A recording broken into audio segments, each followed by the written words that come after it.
haut perché sur la montagne, se dressait un palais majestueux. C'est entre ces murs dorés, dans un monde de soie et de raffinement, que vivait la princesse Eiro. Sa vie était régie par un protocole strict, chaque heure méticuleusement consacrée à l'apprentissage des arts et des lettres. Mais derrière cette façade de luxe, Eiro se sentait prisonnière. Elle rêvait d'aventure, de liberté, avide de découvrir le monde inconnu qui s'étendait au-delà des murs du palais. Eiro passait des heures entières à la bibliothèque royale, dévorant des livres d'histoire lointaines. Les récits d'explorateurs, de créatures fantastiques et de contrées lointaines la captivaient. Elle imaginait les vastes océans, les forêts luxuriantes et les montagnes imposantes. Son esprit vagabondait au-delà de son existence dorée, assoiffée de découvertes. Un jour, en explorant les recoins oubliés du palais, Eiro découvrit un passage secret. Il menait à une vieille tour oubliée. À l'intérieur, elle trouva des peintures murales délavées. Elles représentèrent des scènes de la vie quotidienne du village en contrebas. Eiro réalisa alors qu'il existait un monde en dehors des murs du palais. Un monde qu'elle aspirait à connaître. La soif de liberté d'Eiro grandissait de jour en jour. Elle ne supportait plus de vivre confinée dans le palais.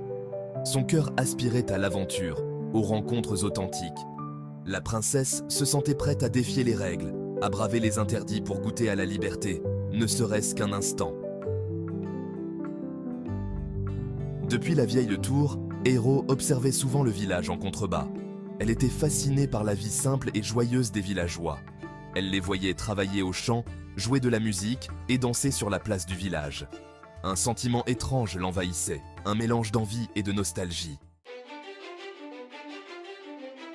Le Festival des récoltes était un événement annuel très attendu dans le royaume.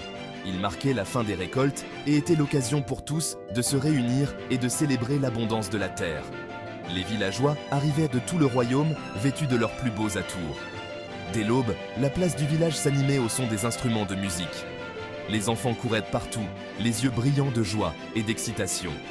Les femmes préparaient des mets délicieux, partageant rires et secrets.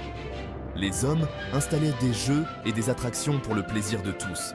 L'air était imprégné d'une atmosphère festive et contagieuse. Des guirlandes de fleurs multicolores ornaient les maisons et les échoppes. La musique, joyeuse et entraînante, invitait à la danse.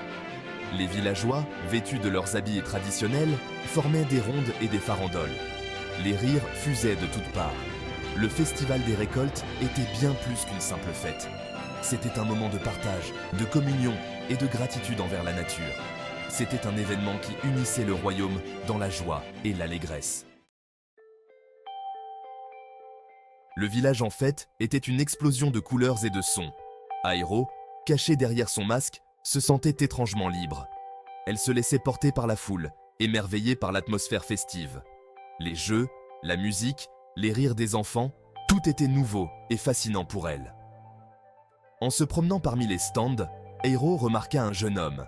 Il portait un masque similaire au sien, un masque noir orné d'une plume de corbeau. Leur regard se croisa, et l'espace d'un instant, Eiro se sentit étrangement connecté à cet inconnu. Il lui adressa un sourire énigmatique avant de disparaître dans la foule. Intriguée, Eiro tenta de le suivre du regard. Elle le cherchait parmi les danseurs, les artisans et les enfants qui couraient. Où était-il passé ? Le jeune homme au masque de corbeau semblait avoir disparu comme par enchantement. Le mystère qui entourait cet inconnu captivait Eiro. Qui était-il ? Pourquoi portait-il ce masque étrange ? Elle se sentait attirée par lui, comme par une force invisible et irrésistible. Son cœur battait plus vite chaque fois qu'elle pensait à lui. Eiro se sentait étrangement liée à cet inconnu masqué.